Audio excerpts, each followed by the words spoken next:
like we were a team and we were a family, and there was something just unique about this campus, unique to the conversations of the people I chatted to, that made me think about it. And again, I wouldn't have traded it for the world.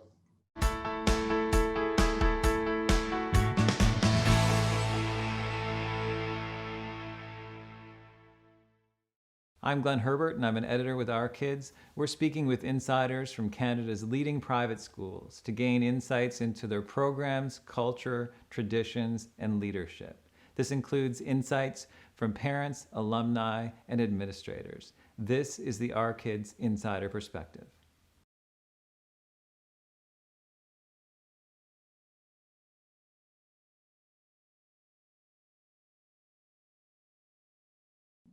If anything, I would say it really is the community.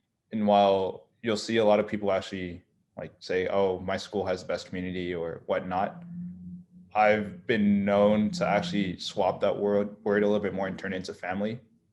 And like the Brentwood family is like magnificent. It's people that are full spectrum. So you're looking at everything, again, tripartite program. So arts, academics, sports, but they're incredibly successful and incredibly knowledgeable, right? So not only can you like leverage them like I have over the past few years just to get insight and support and help, but they were your family. So I don't think I would have been able to get through like the grueling years of an engineering degree, grueling years of building a company, and then working overseas and being away from a family without having that core family. So everything from the house parents to my friends, like I appreciate that more than almost anything else that I've kind of come around in groups that I've been around, because it's been like incredible to say the least, like really be supported.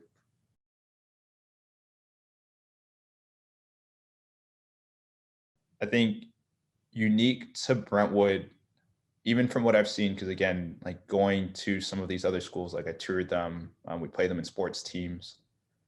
It's almost this concept of like attracts like, and almost the personality of the campus and the type of people on that campus are, they're aligned and almost in line to the point where everybody is there to help each other out. Like it is the sum of all parts on that campus. So the teachers know like how much to help, but how much to give you like your own freedom. And the students know how much to support each other, but how much they need to be able to put their heads down and grind and do their own work. So I think unique to Brentwood is that almost like character of Brentwood where it's rounded and almost more rounded than a lot of the schools that I've seen kind of around that area. And it's built off of the way that the school's foundations are, right? It's the people that built it definitely instilled this kind and caring culture to it. But everything, again, from even just a structural and a process standpoint of that school is like tripartite at its core. And it forces you to almost get out of your comfort zone and build competencies in areas that you didn't have before. So to me, that becomes almost a unique flavor to Brentwood, is that like you can't be one dimensional at that school, and nobody is, right? Everything from, and you'll even see it like even to the kids of the house parents, you can glance at them and say, hey, like these kids are going to go and do incredible things one day. And it's all because they're part of like almost that Brentwood bubble in that ecosystem, because you're, I guess I'll try and call on as little quotes as I can from around, but I think there's a lot of smarter people in the world than I am, so I'll do what I can. But like everyone says that you are like a byproduct of the 5 people that you closest surround yourself with. But to that point, because that ecosystem is so strong and the people are so incredible, and that characteristic of a campus is so, again, aligned, like the 5 closest people to you at that school are also going to be really, really high performing, high potential individuals. So that's kind of what it is to me, where it is almost like the ecosystem.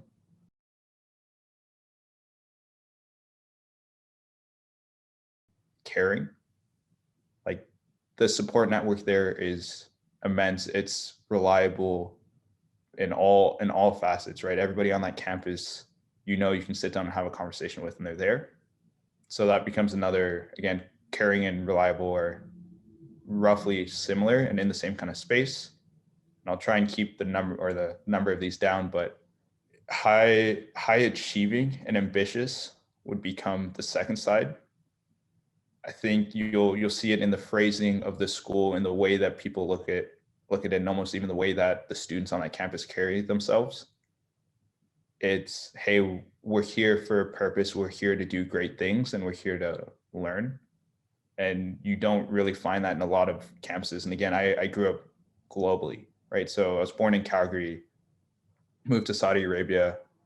um, I'm part Indian, I'm part Portuguese. Like, I've seen a lot.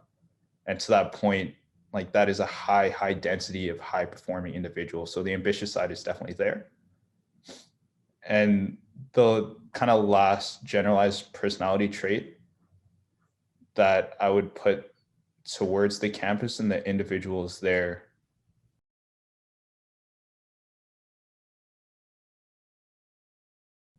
almost be accountable. And it's to the point where, like, reliable and accountable are two different things, especially when you factor in that ambitiousness in there, right? Like, you can be reliable because you're consistent, but you can be accountable if you are doing high achieving, high impact things, but that ability to know that they will get there and to place your bet on them. And that's something, again, even if you think about day-to-day life, like, that's something in people that you want to be around all the time, in the sense that the thing that brings everyone together is the fact that none of us are the same, right? You can look at, even if you looked at my background, like, I am from a lot of different places. That campus is as diverse as it gets, to be quite honest with you. And that's almost what brings everybody together, because you can be free and you have that freedom to be yourself. So to me, that becomes quite a bit of that, where even if you looked at my friend groups that were at Brentwood when I was at the school, it was everything from the athletes that I played sports with, because that was what I loved to do. That was what I thought Brentwood was my calling for. It was, I was going to go and I was going to play basketball, and I was going to play soccer, and I was going to row, and I was going to, again, high school dream. So I was going to go to the big leagues, and that was going to be that. But the fact that you then again get pushed into doing a little bit more of your arts side. So one of the things that brought a lot of us together, that it's always interesting when I talk to people about it, but like, that was the school where I learned how to waltz. And as an individual, and think about it, as a high school guy that is a high performing athlete, stereotypically that's not something that you see around. But you looked at Wednesday at 6 p.m., the full rugby team was out there learning how to waltz and be light on our feet. And it also got us a little bit more intermingling with some of the kids that knew how to dance and actually somehow had the patience for me to, or patience when I stepped on their toes, because that's also a tough one. But I would say it's that, right? Like, there isn't one specific type of kid, but the fact that there isn't is actually what brought us all together, because you sit down and it's Saturday evening and people are telling you stories about where they're from or their different experiences, and it never gets old. And it, in the 4 years I was there, it never gets reused, right? So that would be the big thing to me, is the fact that it is a lot of people coming together and being a little bit more unique.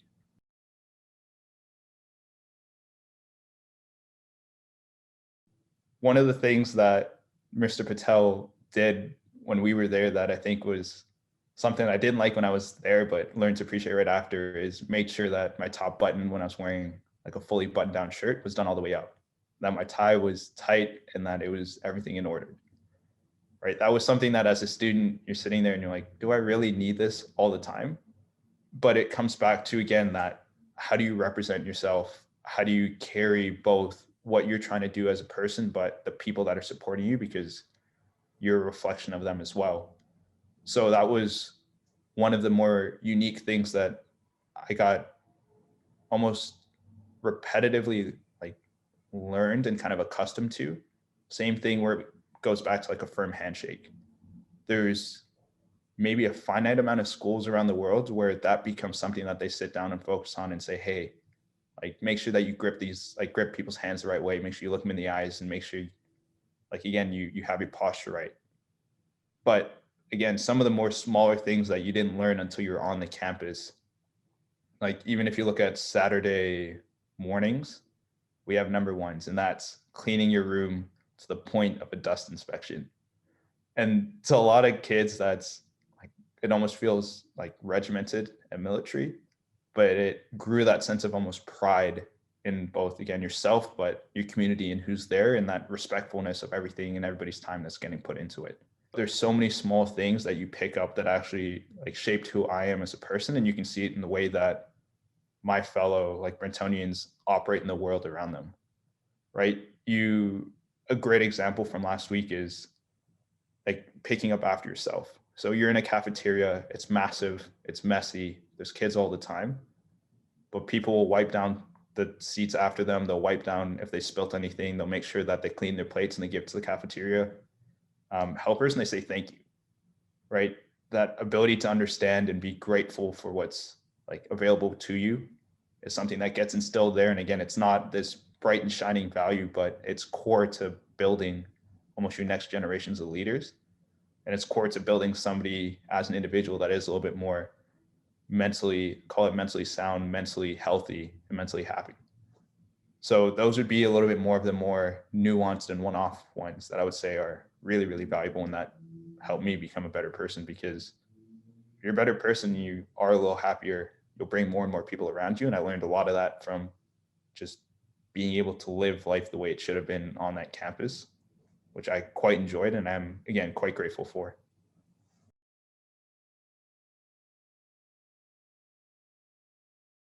And one of the ones that I talk about quite often is actually I got my first job because I was able to like look presentable, but I also shook the individual's hand the right way. I looked him in the eyes and said, "Hey, like I'm Sean, I'm ready to get working here and I think I can make a massive impact." And that was a level of confidence, almost a level of professionalism that wasn't taught anywhere else to any of my peers and I guess the individuals that I was competing for that position. So again, super small, super subtle things, but they're meaningful. If we take a step back and we go to engineering and like my university career, there's a lot of stress that comes into any degree that happens in the university ecosystem. You want to be the best, you want to perform well. They almost give you more work than you can handle just because they can, because it forces you to grow.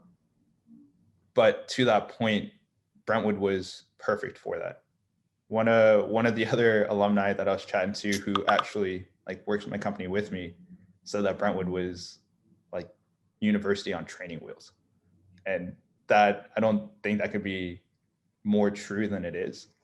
But school got tough and I learned how to make sure that I was organizing my time the right way, to make sure that I had the confidence, almost conviction in myself to say, hey guys, like I actually can't go out and grab food tonight because I need to study for this. And those are the knee-jerk reactions that you don't understand are actually quite a bit tougher for students to almost grow that ability until it's a little bit too late and you're actually fighting out of a hole. So that was another, again, opportunity that actually got me through 4 years of an engineering degree. And then more specifically, like that campus and the people around it teach you to like dream big and be like build and be massive as an individual, like try and punch above your weight class. You're not stuck by your age. It's stuck by how much you can do and how much time you want to put into it. So explicitly, I went to work for one of the larger automotive companies in the world. And rather than sit there and be an intern and take the work that I was given, went and tried to punch above my weight class to that point where I tried to look at, hey, where can I actually affect this business? What does my knowledge actually teach me? What are they missing because they're too, call it, almost structured in their roles because they need to do a lot and that's the way the business needs to operate. To that point, I was able to add 5 ideas to the pot. I got 5 patents over my time there, which again, as an intern is a little bit more unique. I was able to pitch to C-suite executives at that company, but I was also able to get a lot more responsibility because I had the confidence and I had the conviction, but I also had the personability and the personal skills to be able to do that, right? As simple as holding the front door open for people that were behind me. I greeted them. I said, hey, saw them in the morning, super small interactions. But when it came to me needing a resource or someone to support me because I am young and I don't know what I don't know, they were able to help me out. They were more inclined to. And that was something that I had built subconsciously just through my actions that school had taught me to be able to create that network and again, create the support. So it did incredible things for me at that company. It helped me again when I went overseas to work internationally, being able to build that network no matter where you are, be able to support others. Like to say the least, it is lonely when you go into a massively different country that speaks a ridiculous language that, or not a ridiculous language, but almost a language that you don't understand. So it's a ridiculous to you and a ridiculous sensation. But that, call it adversity, is something that I learned at Brentwood to deal with and to try and figure out, hey, what can I actually do in small bite-sized steps to take me to where I needed to be able to get the output and the outcomes that I really needed. And again, I went from absolutely nothing at that company. I was the second set of feet to hit the ground in that warehouse, to helping manage and run a staff of 40 plus people. We scaled that thing to, again, being one of the most high performing companies in our space or in our vertical across the full of the Nordics. And it all came back from, if I needed to work a late night, I needed to work a late night. Like if I needed to reach out and get help from other people, I knew how to do it. I knew the best ways to do it, all the little things.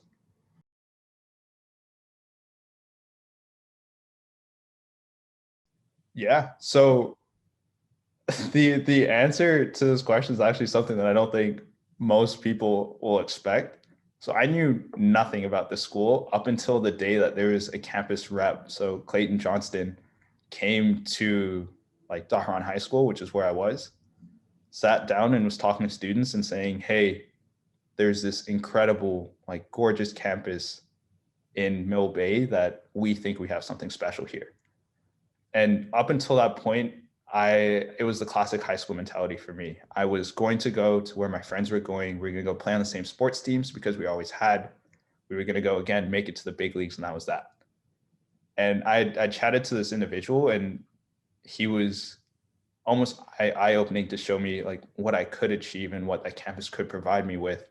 And they were just things that I genuinely never thought about, like at all. Like even to the point that the small things that you could learn, just knowing that, hey, those are actually things that I don't know now. What can I do? Or how do I actually pick those up? Or how do I add that to my toolkit was incredible. So to say the least, before I chatted to him, I didn't know anything about Vancouver Island, period.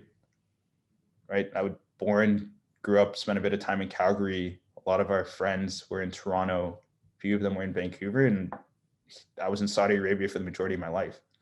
So being able to say, let's look at building you a family and a community and building you a support network that is valuable and really beneficial in a place where you are genuinely probably going to be alone, because high school is an awkward and a weird place for a lot of students, was really, really meaningful to me. And to say the least, he did that. We had that conversation, and from that day, I almost started to like evangelize for Brentwood. I was saying, this is the best school. It's gonna almost like change your life, change the way that you view things. And to say the least, you started to watch more and more numbers of friends and people reach out to me and ask me about my experience. And there was never anything bad that I want to say, hey, watch out for this school. But you start to hear from other campuses across the world, right? You start to hear a bad story, you see it in the news.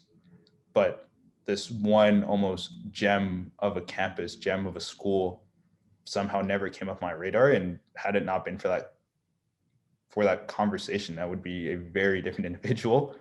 Like it is a perfect mixing spot, and it's right timing. Like it's built for kids at that age to actually like grow into themselves and grow into like who they can be as people. And I think that was really, really tough to find, which is why I actually turned down a lot of the other offers in boarding schools that I was going to go to actually be the only one in my friend group that went over there.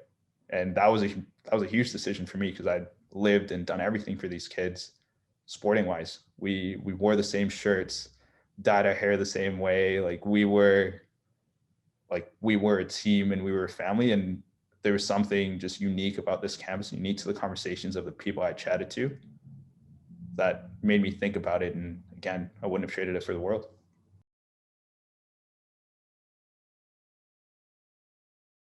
You think the school can improve on, or if there's anything that that you would have liked to, that you think this school should have made available to you when you were there, like if there was anything missing during your time there.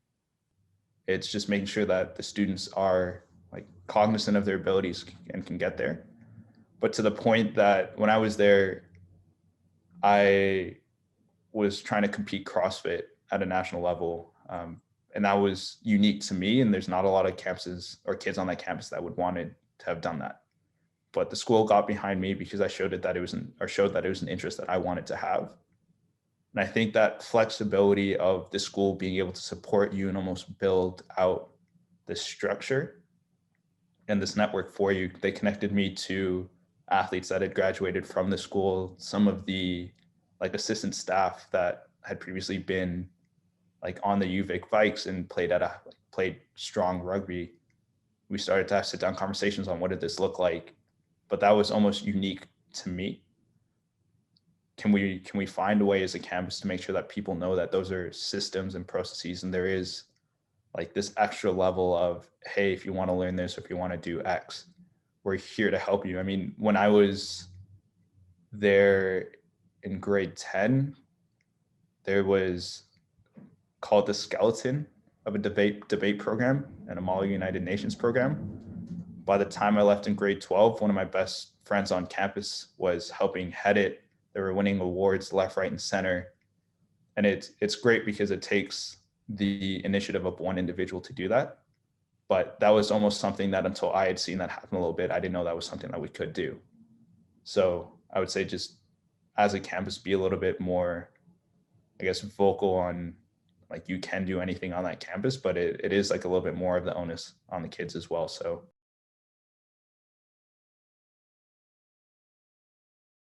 is that when I was in high school, I didn't understand why everybody would come back to their high school and why Brentwood was so meaningful to them, because you're only exposed to it. So to me, Brentwood was as good as it gets, but university had to be better. You know, you're stepping up, you're getting older, like there's more students. Everyone goes to, again, you go to these massive schools like Stanford right after, and you got to believe that Stanford was the key to their success, or Harvard and all that fun stuff. But I started to watch like Malcolm Howard come back. So Olympic rower. Again, the first Olympic medal I've ever held. I didn't own it. I didn't put it on because I'm sure there's bad luck there. But it was great to just see it and see all these alumni out. But again, every 4 months, I'm astounded by the fact that there are alumni everywhere. It's the people that draw the connection to Brentwood that want to support me, and that's why. It's not, hey, we went to Queens Mechanical Engineering like 4 years apart, 10 years apart, even though that was something that had happened, right? It becomes, hey, like that was a great experience, but did you ever meet this person at Brentwood, and what did you think about this? And that was almost the conjoining factor, to the point that that's a global network now. So a week ago, I was on the phone with an individual who was in grade 12 when I was in grade 10, and he helps run a venture fund in Vietnam. That's unique. I'm sure I know there's a lot of Queens graduates that have been able to do that, but that was a connection that I had that was closer. That was because I was like at Brentwood. So I think the more unique thing is, well, I start to realize a lot of my successes are built through those subconscious things that I learned on that campus.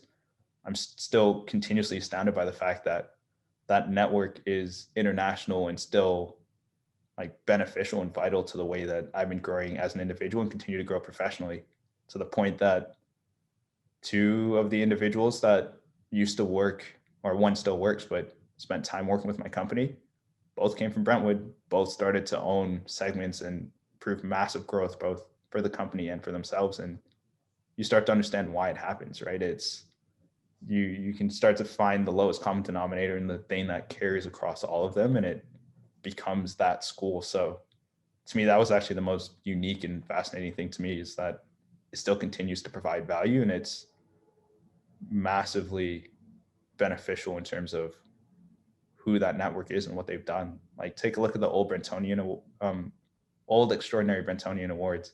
The people on that are incredible, and you start to realize, again, it is really, really valuable to be a part of.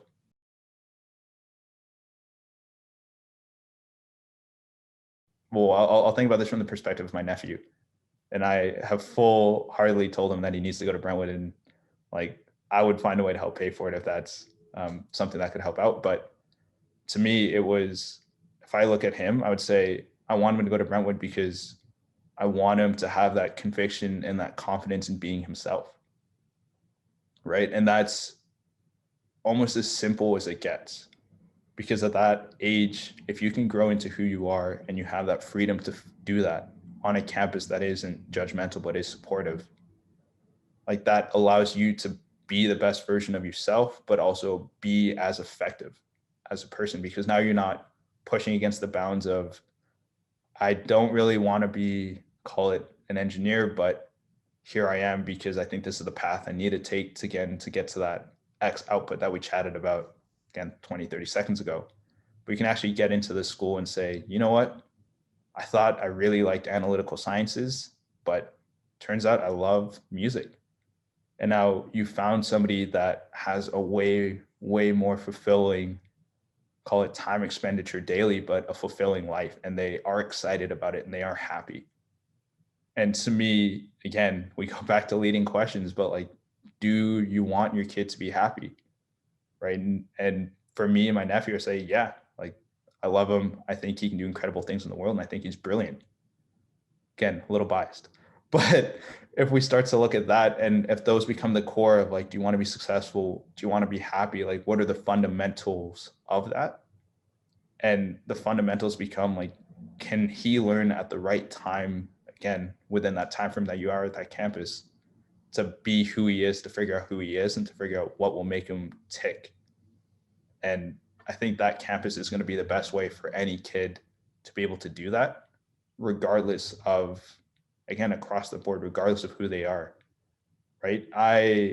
There's individuals there that didn't speak English all too well when I was there. And you look at them now and they're, again, like they learned English over time, and that's just by nature of being in the ecosystem.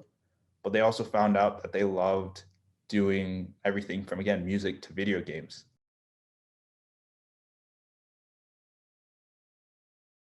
My advice to that student would actually just like be open. When I got to Brentwood in grade 10 and I saw like Whittle House, which is where I could call it like put my roots down, but where I was assigned, like I got to that campus in orientation day and I was like, hey, this is cool. There's a lot of interesting things that we can do here, but I was a little bit iffy. You know, you're a little bit, again, at that age, you're just like, what do I tell people? What do I not tell people? Do I need to reinvent myself, or can I be myself? Right. And that latter option is where I would tell that individual to go 10 times out of 10 every time, is be yourself, because they'll be open for you and they're ready to be there. Because you start to see, and I think they do this brilliantly, is the first part of orientation week is with a handful of ex-students, but it's a lot of new students, and it's all new students, sorry, and you're creating new bonds with new students. But a week later, all the old students come back, and you start to see some of those relationships again that have had a year, 2 years, 3 years to nurture, and everybody is almost like hugging each other. It's been a long summer away from each other, like to the point where there almost is, in certain like friendships, like little to no personal space, because you're lounging on top of each other. You're just excited to be there. Like you just missed each other. And as a student, I was like, whoa, like this is a lot to handle. There's a lot kind of like to take in at once. But then call it a year from then, I made it my goal to come back and be an orientation assistant for that reason, because I became one of those kids that became my family, and that became like the one day that I was looking forward to every year, was that, or from the start of the summer, is, hey, my buddies are back, my family's back, like we can bring more friends into this. So the one thing that I tell that kid, whoever it is again, be open, be yourself, because that's going to be the best way to attract other people who are in the same shoes as you, and just enjoy it. It goes by really, really quickly and you miss every moment of it. But to that point, again, I've been told that many times, and that doesn't mean anything to me when I am that young. Again, you can keep saying it, but to just be yourself and, again, make those relationships, because they last a lifetime, is as honest as it gets. Those are my best friends. Those are the people I call when I have great days, low days, everything in between. Now started there, and I imagine it'll continue to be like that for the rest of my life. For more information about this school, you can visit their profile at ourkids.net.